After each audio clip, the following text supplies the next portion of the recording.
A very good evening to all our viewers and welcome to this Sunday's edition of Primetime News coming to you live from our Newsfirst studios in Colombo. I'm Arundhati Mudanayaka. Let's start off with a look at the stories making headlines this evening. Seven drug traffickers hiding in the Middle East agree to surrender. Revelations from the Minister of Public Security.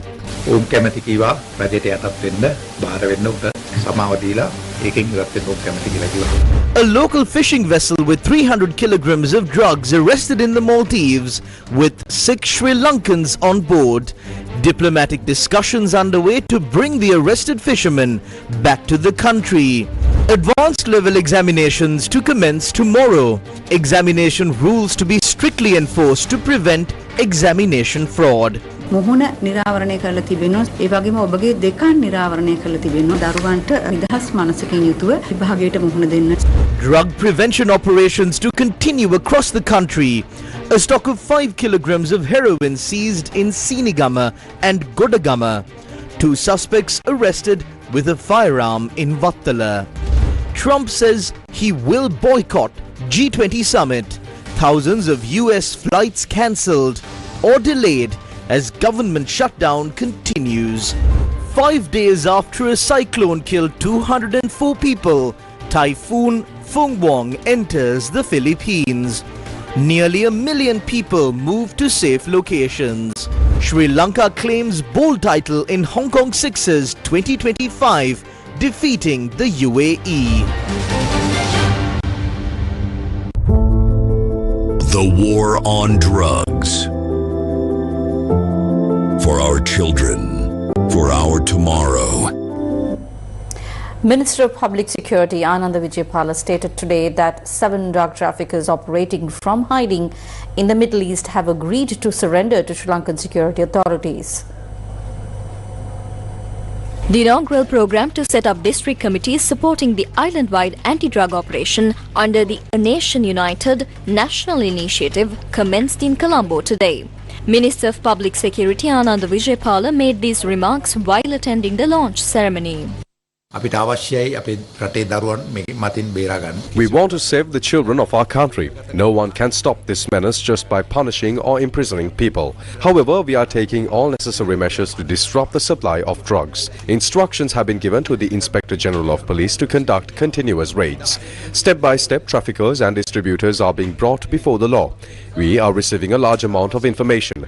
Just yesterday, 7 individuals in the Middle East who were involved in drug trafficking revealed the locations where their operations were conducted. They have expressed their willingness to surrender to the government, seek pardon and withdraw from this trade. Because of that, society is now beginning to understand the seriousness of this issue. We believe that as a nation, we can achieve our goal.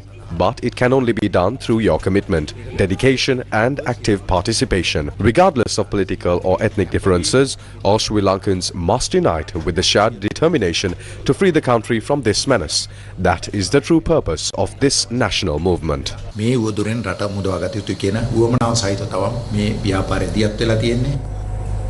A special team from the Sri Lankan security forces were dispatched to the Maldives to investigate fishermen arrested in Maldivian waters on suspicion of drug trafficking. So far, no official information has been released regarding the drugs on board the vessel.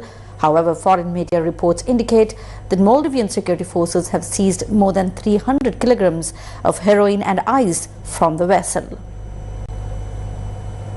The Sri Lanka Navy received information that a multi-day fishing vessel carrying drugs was operating in the waters surrounding the Maldives. The Navy promptly informed the Maldivian security forces, who acted on the intelligence and seized the vessel along with the 6 fishermen on board. It has since been revealed that the fishermen are residents of Negombo. Diplomatic discussions are underway with the Ministry of Foreign Affairs facilitating efforts to repatriate the suspects. A formal letter has been sent to the Maldivian government and a special team from the Police Narcotics Bureau has already departed for the Maldives. දැනට නායක කමදාස පොලිසිය කණ්ඩායමක් ගිහිල්ලා ඉන්නවා මාර්ගදෙවින්ට ඊට අමතරව රාජතාන්ත්‍රිකව අපි ඒ පිළිබඳව සාකච්ඡා පවත්වමින් ඉන්නවා. ඒ සාකච්ඡාව අවසන් වුවාම ලංකාවට ඒ ලබා ගන්න කටයුතු කරනවා. The apprehension of the fishing vessel comes less than a week after another vessel carrying 335 kilograms of drugs was seized in the deep sea off Sri Lanka's western coast, along with 6 suspects. The drugs on board were valued at over 5 billion rupees. The 6 suspects were produced before the Colombo Chief Magistrates Court yesterday and were remanded until the 18th of November. Meanwhile, a woman was arrested in Godagama, Sinigama after being found in possession of over 5 kilograms of heroin. The arrest occurred during a raid conducted by the Meetiyagoda police following a tip-off. Police stated that further investigations into the incident are ongoing. The Balapitiya Magistrates Court has ordered to detain and interrogate the 6 suspects arrested in Telvala, Sinigama with a stock of heroin. The Police Narcotics Bureau has launched further investigations into the incident. The heroin haul weighing 5 kilograms and 416 grams was seized during a raid conducted yesterday by the Organised Crime Division of the Police Special Task Force. In addition to the narcotics, officers also recovered 10,811,500 rupees in cash from the suspects. According to the STF, the suspects had allegedly transported the heroin by boat from the sea and brought it ashore. The boat used in the operation has also been taken into STF custody. Police have arrested 2 suspects in Vattala for the possession of a firearm. The arrests were made after officers pursued and stopped a car that had ignored an order to halt. A pistol and bullets were recovered during the subsequent search of the vehicle. Police investigations revealed that the suspects had been transporting the weapon to hand it over to another individual. Acting on this information, officers arrested the intended recipient of the weapon in Mabola, Vattala. The suspects are residents of Jaffna. Vehicles believed to be owned by Sampath Manamperi, who is currently in detention, are set to be handed over to the Illegal Assets Investigation Division. The Western Province North Crime Division informed that the transfer will take place once all legal formalities are completed. Following the interrogations of Manamperi, a passenger bus, a cab and a luxury car were among the vehicles taken into police custody yesterday. Police stated that the cab had been used for transporting cannabis, while the bus was used for the transport of passengers along the Middenia-Colombo passenger route. The investigation into the drug trafficking operation allegedly carried out by a school principal from Eppavala, who was arrested with 1 kilogram and 185 grams of heroin, has been placed under the supervision of the Police Narcotics Bureau. The principal and another suspect are currently in the custody of the Anuradhapura Division Crime Investigation Unit. The Tambuttegama Magistrates Court recently granted approval to detain and question the suspects until the 12th of November. Under the direction of the Police Narcotics Bureau, statements have also been recorded from the principal's wife, who serves as a Paliagoda urban councillor. She has reportedly stated that she had no knowledge of her husband's involvement in drug trafficking. Authorities have since suspended the principal from his duties, while his wife has resigned from her position as a Paliagoda urban councillor representing the National People's Power following his arrest.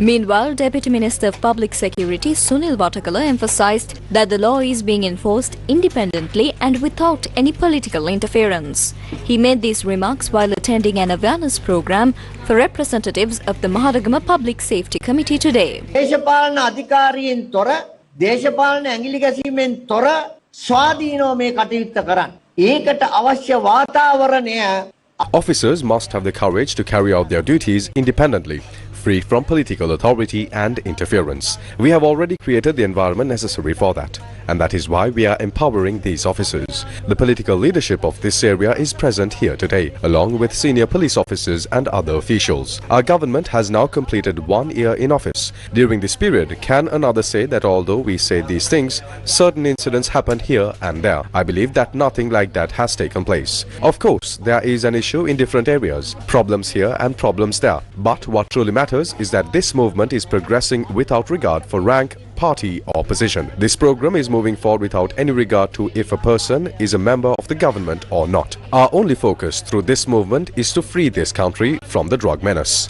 මොකද්ද කියන කතාවකින් තොරව මේ ව්‍යාපාරයට අපි බලපෑම කරන්නේ වහාම මේ මත්‍රකුසා මේ රටෙන් ඉවත් කිරීමට අදාළ කටයුත්තට පනපෝන එක විතරයි. Senior Deputy Inspector General of Police Mangala Dehidenia says that drug traffickers use cunning methods, staying friendly among villagers and continue their operations uninterrupted. He pointed out that because of this, strict measures must be taken to curb drug trafficking. Stay tuned as we will return to this story with more details later on in the telecast. News First with the people. The Department of Examination says that all arrangements have been made for this year's General Certificate of Education Advanced Level GCE-AL examination. The advanced level examination, which starts tomorrow, is scheduled to be held until the 5th of December at 2,362 examination centres across the island.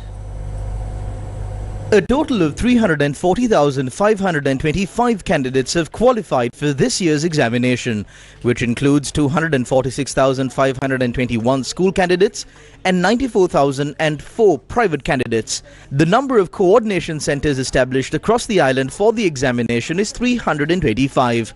32 regional collecting centres have been established for this year's advanced level examination. මේ වෙනුවට සියලුම සම්බන්ධීකරණ මධ්‍යස්ථාන සඳහා ප්‍රශ්න පත්‍ර ප්‍රවාහන කටයුතු සිදු කළ අවසන්. Examination papers have already been transported to all coordination centres. All provinces across the island are ready for the examination.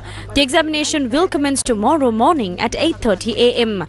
All candidates must arrive at their designated examination centre 1 hour early. Furthermore, candidates must be seated in their assigned seat with their index number half an hour before the examination starts by 8 a.m. for the morning session. The afternoon session will commence at 1 p.m. However, the afternoon session on Fridays will commence at 2 p.m. හවස්වරු විභාගය ආරම්භ වන්නේ පස්වරු 2ට. What can be taken into the examination hall?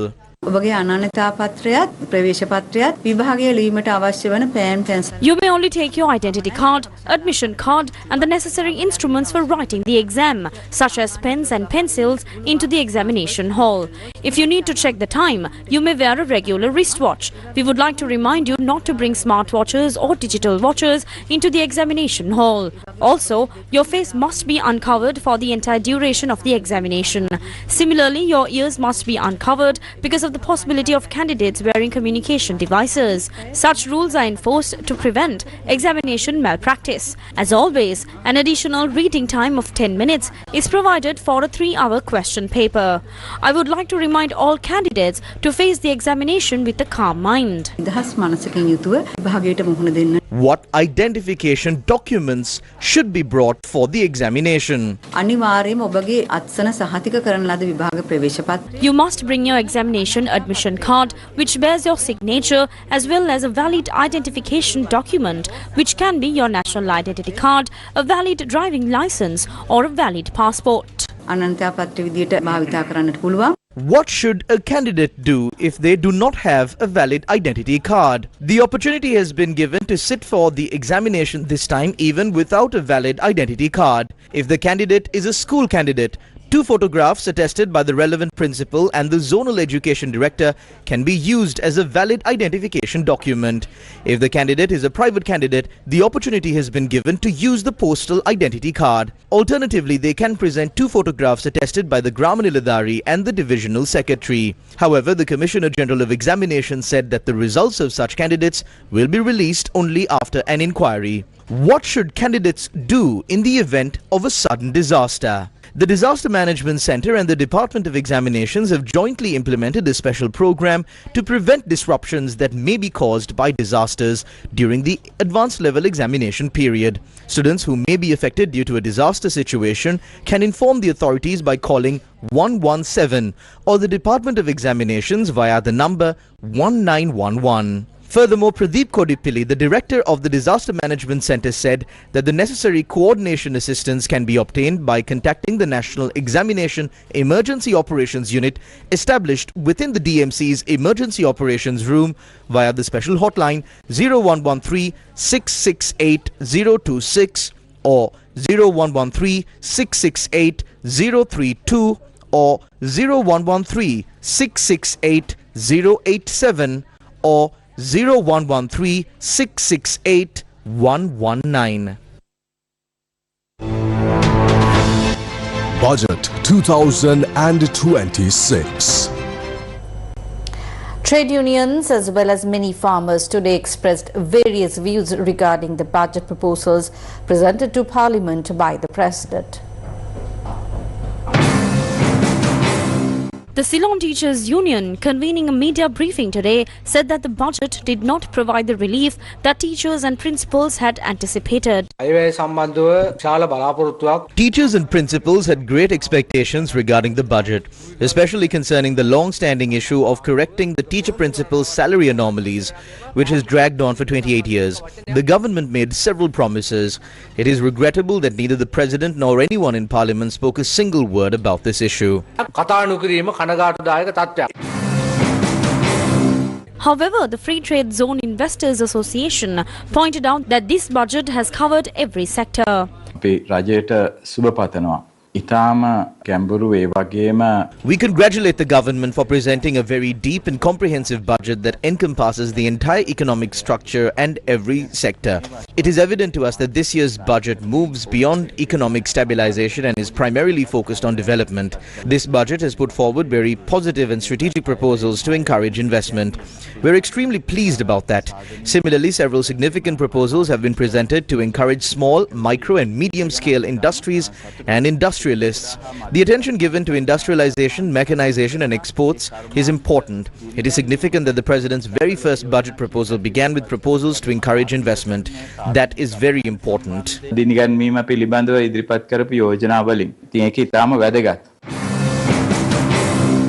Here are the views expressed by the Sri Lanka Government Officers Trade Union Federation on the 2026 budget proposals. This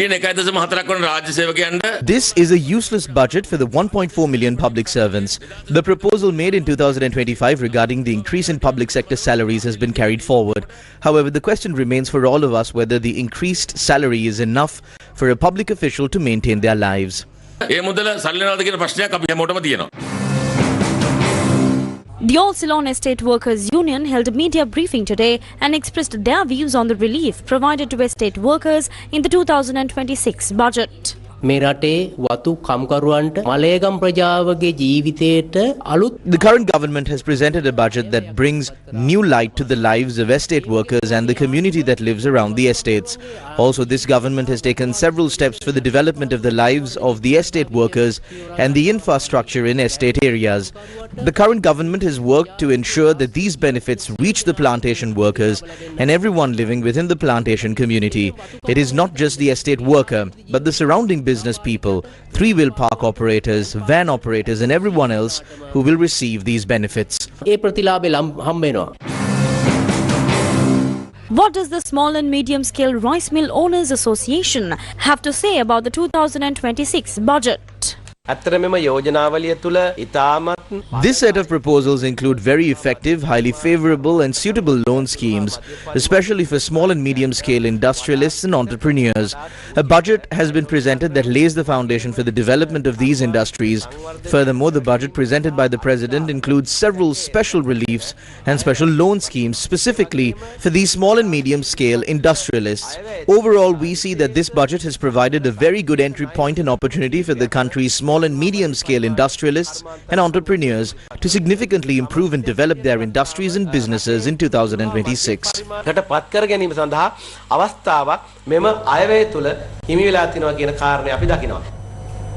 The Central Bank of Sri Lanka has decided to revise the loan-to-value ratios for vehicles leasing facilities.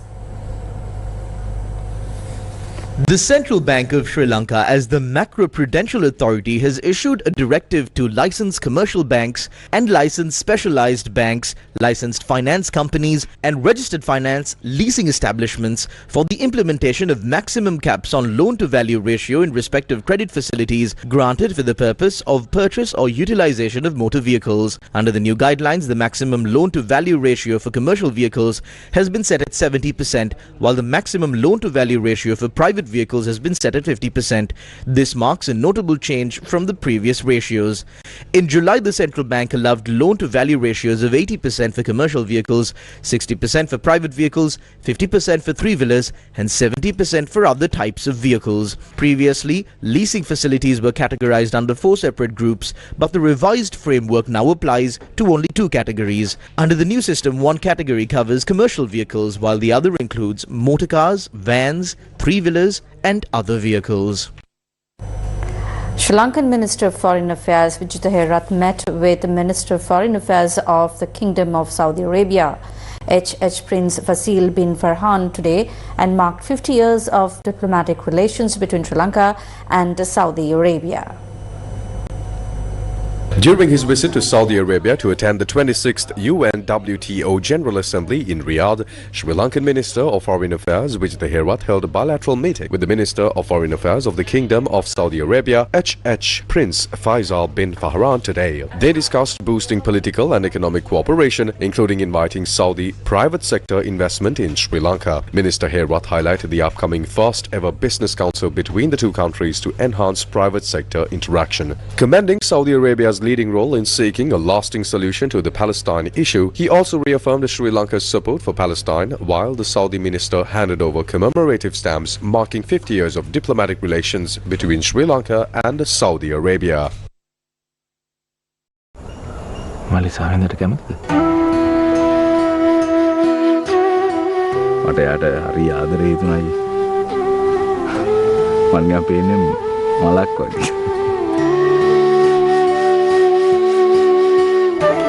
මට හේලි නැතුව බෑම්බේ.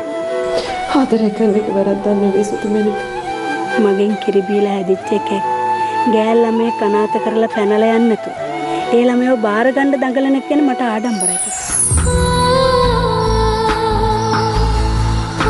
ආනේ හෙට රාත්‍රී 8ට සිරස ටෙලිතිරයෙන්. ඔය කේතලේ වතුර ටික හදලා ඉවරලා වතුර පුරවලා ඉපෙරියා. නැත්නම් ඔකට මූණේ කෙමනේ කියලා හිතුවත් අපේ මහත්තයා නවතින්න වෙන්නේ කටුවත්. ඔයාට ඔය බ්‍රෝකර් වැඩ හරියන්නේ නැහැ. ජගත්ලගේ ආශ්‍රය හරියන්නේ නැහැ. එයාගේ හිත නොරිදෙන්න දැන් මෙයාව ડોක්ටර්ට පෙන්නන්න පුළුවන් නම් හොඳයි අම්මා. හෙට රාත්‍රී 8:30ට සිරස ටෙලිතිරයෙන්. Welcome back. You're with Newsfirst. Field Marshal Sarath Fonseca says that the opposition parties which were rejected by the people are once again coming together and preparing to deceive the general public. He pointed out that the people of this country now strongly feel the need for a genuine opposition. A public conference on a new vision for building the country was held this evening in Kurunegala. The event was led by Field Marshal Sarath Fonseca. 70 MPs from the UNP and SLPP joined together and contested at the general election. They only got 500,000 votes. Namal Rajapaksa contested from the Pohottu at the general election and got only 300,000 votes. Sajid Premadasa contested from the Samagi Janabalavege and got 1.9 million votes. At the time the SJB was formed, we got 2.7 million votes. When speaking about the Samagi Janabalavege, I remember that there was a post on Facebook that the leader of the Samagi Janabalavege had made a statement when he went to India. He said that he will intervene to end the rift between India and China. Even Donald Trump couldn't end this rift. Even Putin from Russia couldn't end this rift. But we are trying to end the rift between India and China. Those rifts come and go and are sometimes created based on the needs of the countries. These are issues that have been in existence for many years. If a fool who does not understand these things go and say that he is going to end the rift between China and India, I was surprised as to why they didn't give him an air ticket and send him right back. There are politicians like that in this country. There are political leaders like that. You will have to be awake as to who you will join hands with to build the future of this country. I am happy about the fact that people rid themselves of their slavery at the previous elections. There were about 2.5 million to 3 million voters who remained slaves to parties like the Pohottua, the UNP and the Samagi Janabalavege. They freed themselves from slavery at the previous election. We can see the leaders who kept the people as slaves and destroyed this country are now trying to unite again and deceive the people, get the people back onto their camp and take forward the old corrupt political culture. That is why we see people shouting and asking people to come to Nugegoda on the 21st. In the end, because of all of these factors, the people are frustrated about the leaders of our country. These leaders cannot be built again. They are expired now. They are like dead trees. You cannot resurrect them by watering them. Even if the fire brigade comes and sprays water using a hose, they still cannot grow. they have withered that much. They can only sprout roots and grow again if corruption spreads across the country. ඒගොල්ලන්ට නැවතත් පැලවෙන්න දළු දාන්න පුළුවන් දූෂණය ඉහවහා ගිහිල්ලා නැවතත් මේ රටේ වර්ධනය වුණොත් පමණයි. The Joint Division Conference of Division D and E of the District 82 Toastmasters was held today. The District 82 Toastmasters Joint Division Conference of Division D and E was held today in Colombo. This year's conference, themed Destined to Excel, brought together over 260 participants representing 35 Toastmasters clubs from the two divisions. The event featured a series of engaging speech contests, interactive sessions and networking opportunities. The winners became champions and we losers became runners-up by default. Isn't this what overthinking does to us? If we keep on thinking about certain things which are beyond our control, it will create us new problems. The paneer was so buttery. Just one glance, my cholesterol went up. Shall we try and have a little bit more energy? You can come onto the stage, take a look at the audience, smile and show enthusiasm. The conference provided a platform for Toastmasters to showcase their communication and leadership skills.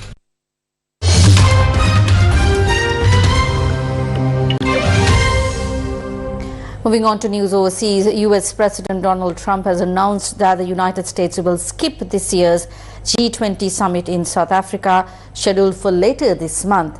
According to US officials, their decision is based on alleged human rights abuse against white South Africans, a claim South Africa has described as regrettable and widely discredited.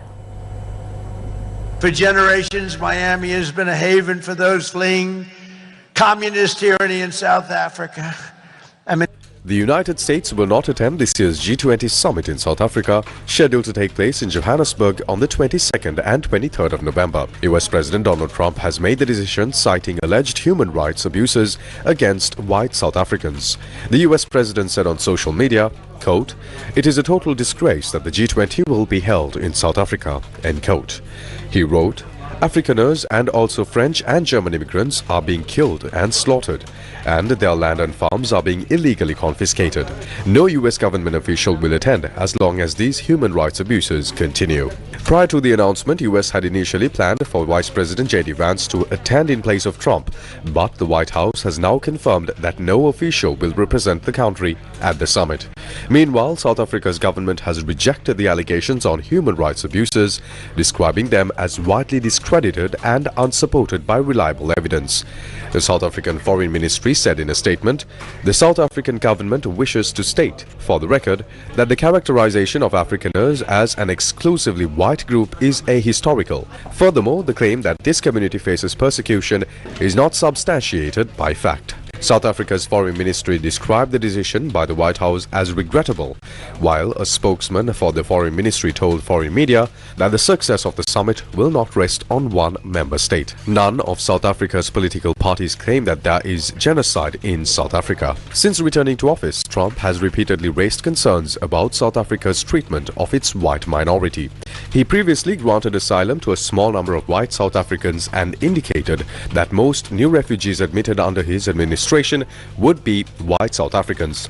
Every year, a different member state hosts the G20 and sets the agenda for the summit, with the US due to take its turn after South Africa. The G20 summit brings together leaders from the world's largest economies to discuss global economic challenges and promote international cooperation. Diplomatic tensions continue to rise as international attention focuses on the implications of the US boycott for this year's G20 discussions in Johannesburg. Hungarian Prime Minister Viktor Orban said his country has received an exception from United States sanctions on Russian energy after a meeting in the White House with US President Donald Trump. Hungarian Prime Minister Viktor Orban announced that Hungary has been granted an exemption from US sanction on Russian energy. According to White House sources, the exemption for Budapest to continue buying Russian oil will apply for a year. The move represents a political win for Orban heading into an election in April with the Hungarian economy in dire straits. Low energy prices could be a determining factor in the campaign. The Hungarian Prime Minister arrived in Washington with a 180-strong delegation and high hopes, counting on his friendship with US President Donald Trump to secure an exemption to buy Russian oil and a public endorsement ahead of April's election.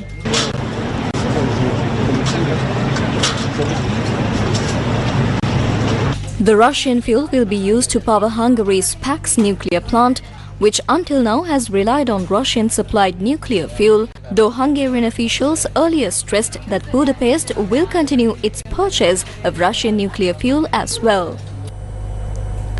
Syrian President Ahmed al-Shara has arrived in the United States for an official visit, during which Washington hopes to enlist Damascus in its global coalition against ISIL or ISIS.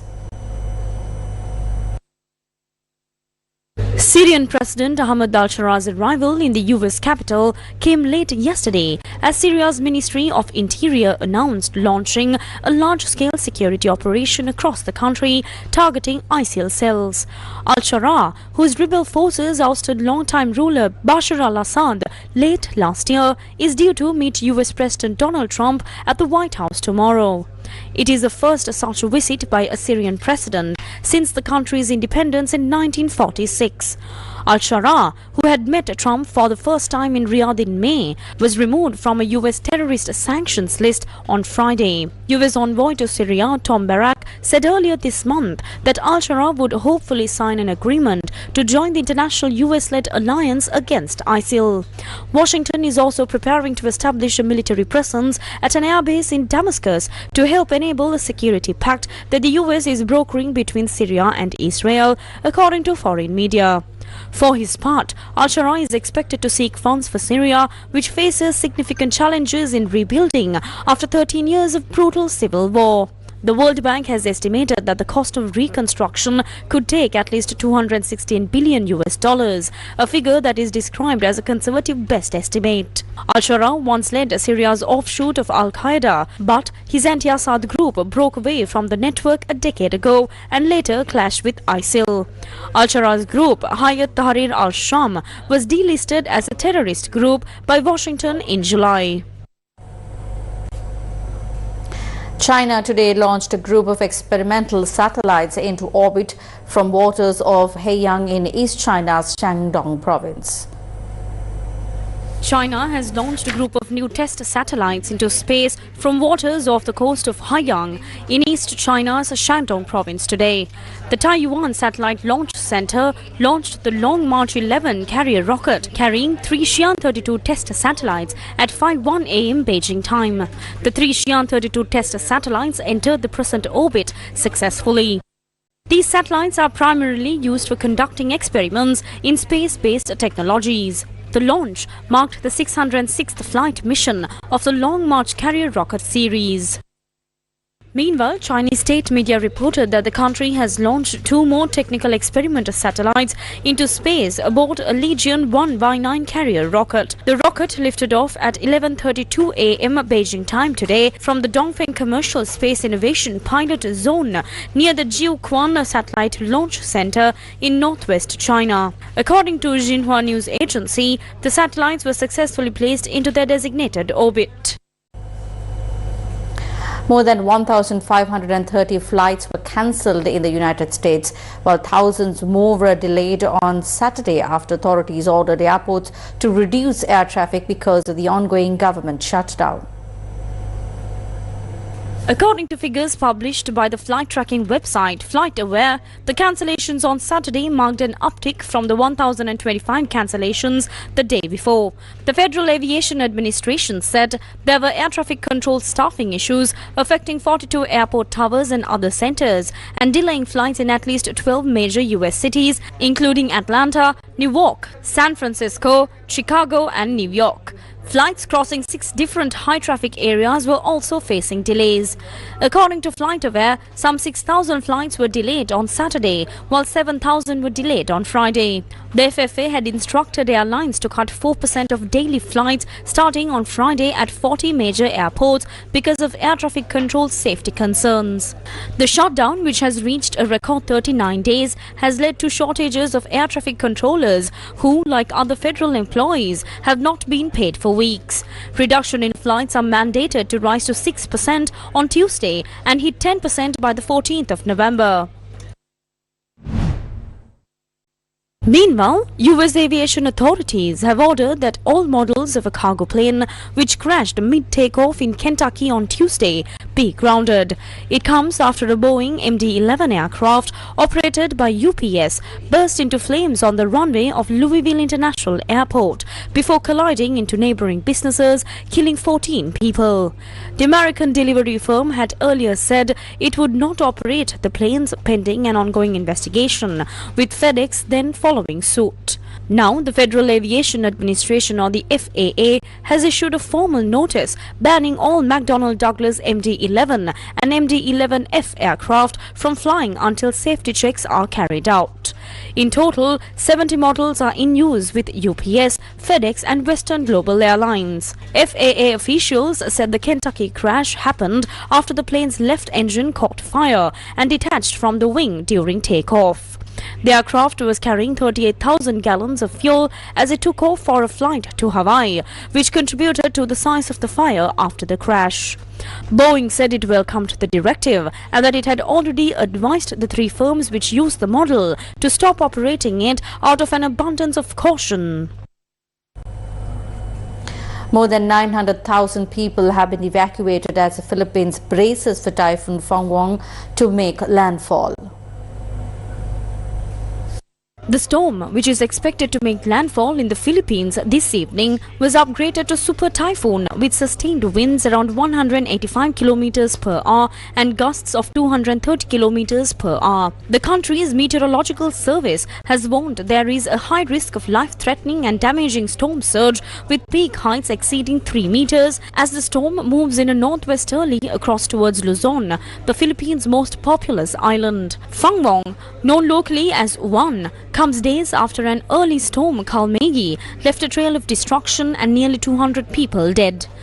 The eastern Bicol region was the first part of the Philippines to be directly hit by the storm on Sunday morning before making its way past the Polillo Islands this afternoon.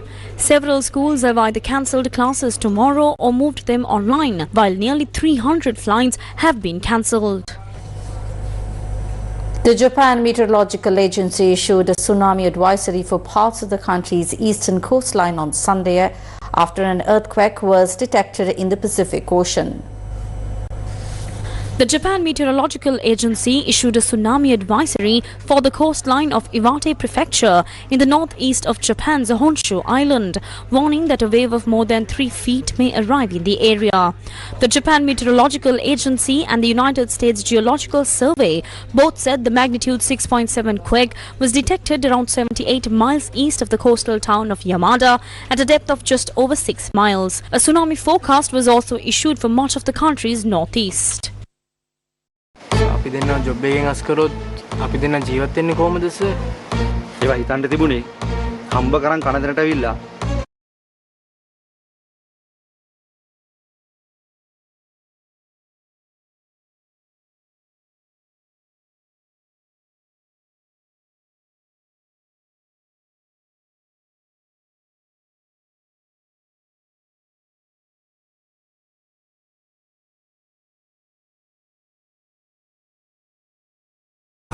රාත්‍රී 9:30ට සිරස ටෙලිතිරයෙන්.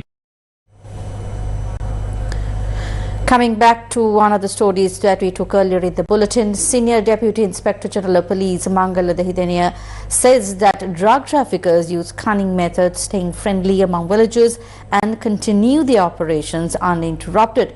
He pointed out that because of this, strict measures must be taken to curb drug trafficking. Let's take a look at what he had to say.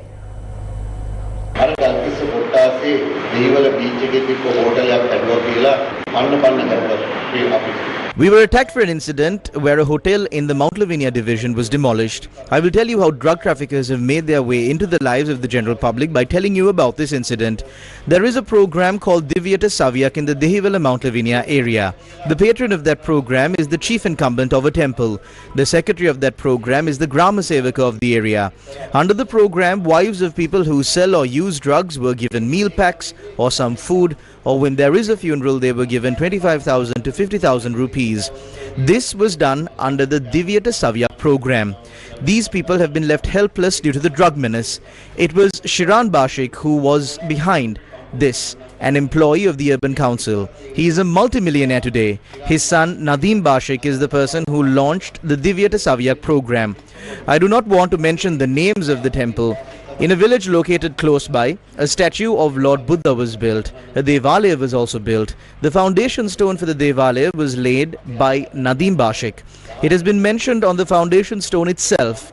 Think of what kind of a place our parents, siblings and relatives will be worshipping. This is the situation today.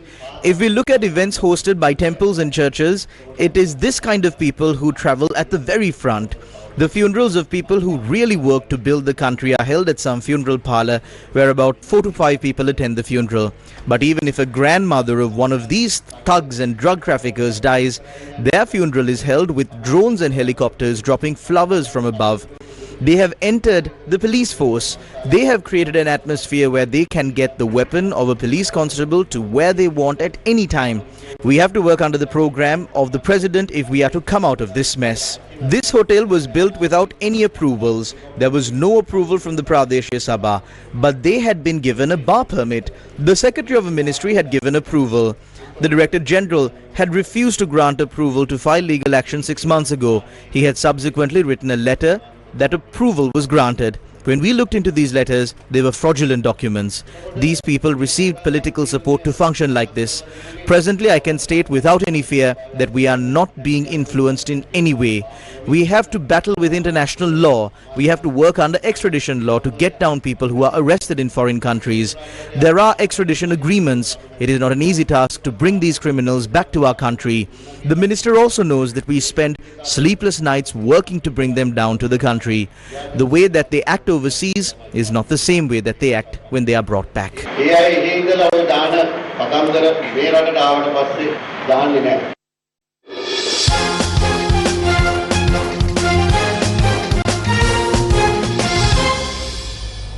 And in sports news, Sri Lanka won the Bowl Championship at the Hong Kong Sixers cricket tournament. They defeated the United Arab Emirates in the final match. The Sri Lankan cricket team, batting first, scored 106 runs for the loss of 2 wickets at the end of the allotted 6 overs. Sachit Jaytilaka, who played a brilliant innings, scored an unbeaten 52 runs off 13 balls. The United Arab Emirates in reply innings were only able to score 85 runs for 2 wickets. Well done to Sri Lanka. Also, a big thank for UAE putting up such a good effort to have a very good ball final. And remember, the Sri Lanka cricket team, currently on tour, has arrived in Pakistan. They are scheduled to participate in a 3-match one-day international cricket series against Pakistan. A T20 tri-nation cricket tournament between Sri Lanka, Pakistan and Zimbabwe is also scheduled to take place. The ODI cricket series between Sri Lanka and Pakistan is set to begin on the 11th of November in Rawalpindi.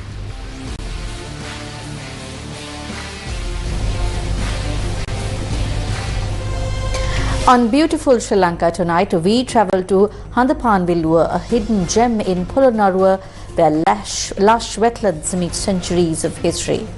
With that, we wrap up tonight's primetime news. Thank you very much for joining us. Good night. Fed by the life-giving waters of the majestic Mahavali River, the Handapanvilluwa is one of Sri Lanka's most breathtaking and ecologically rich wetland ecosystems. Nestled in the heart of Polonnaruwa, this serene expanse of shimmering water and lush greenery is a haven for bird life, a true paradise for birdwatchers and nature lovers alike. At one end of the Villu lies Duegala, a site steeped in history, stretching back to the era of King Lajjatissa. Adding to its mystique, Duegala is home to Sri Lanka's only rock inscription bearing the symbol of an anchor, a rare and remarkable relic etched into stone, silently guarding centuries of heritage. With its blend of archaeological significance and natural splendor, it forms one of Sri Lanka's most captivating and soulful travel destinations, a place where history, nature and serenity converge in perfect harmony.